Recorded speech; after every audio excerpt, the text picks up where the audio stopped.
Who is Bloody Mary? Communicating with Mary and summoning her is simple and easy as we explained above, but on the contrary, knowing her true identity is very difficult. There are many stories revolving around the woman behind the character of Bloody Mary, who is also known as Mary Ruth. But in the crowd of these stories, the truth has been lost and its effect has been completely obliterated. The oldest of these stories takes us back several centuries to a witch named Mary who lived alone in a small cottage located inside a large, desolate forest, extending near one of the peaceful rural villages. She was an old woman with wrinkles filling her face and her back bent and arched under the weight of the years, but she was very active compared to her old appearance.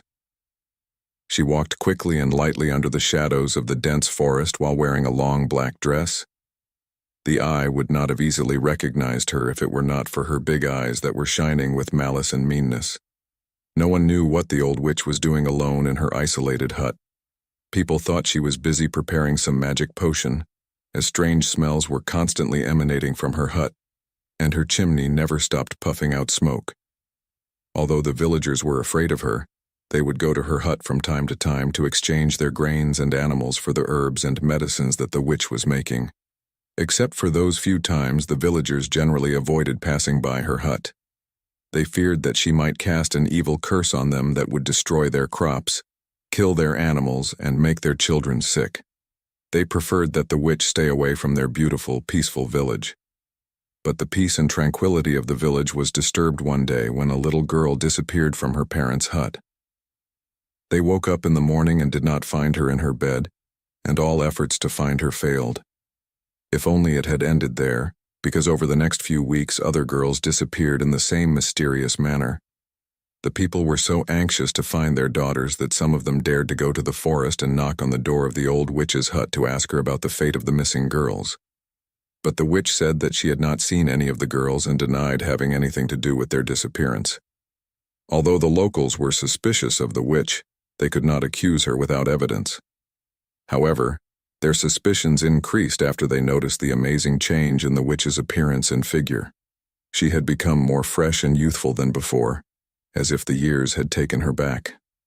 The series of disappearing girls continued to haunt the villagers and terrify them to the point that some fathers began to tie up their daughters at night so that they would not disappear under the cover of darkness.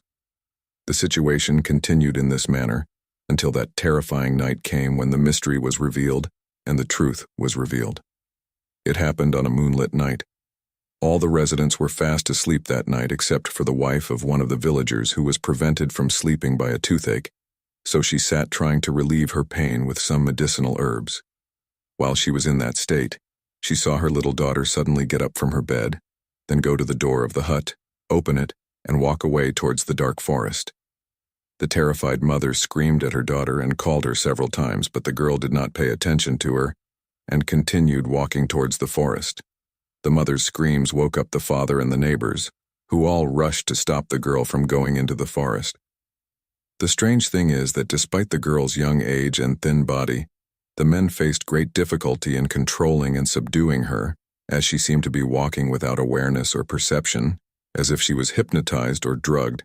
Someone was controlling her mind and pushing her to walk in one direction and not deviate from it. Meanwhile, one of the villagers suddenly shouted and pointed towards the forest.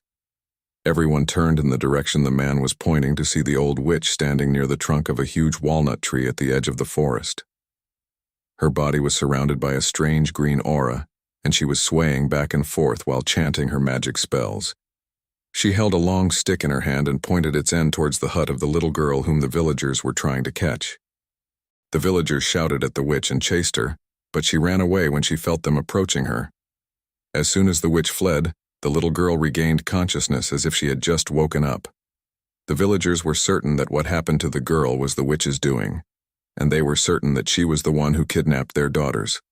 In their fury, they attacked her terrifying hut in the forest. Inside, there were large pots boiling with strange substances, and on the tables were scattered the remains of many animals: cats, dogs, frogs,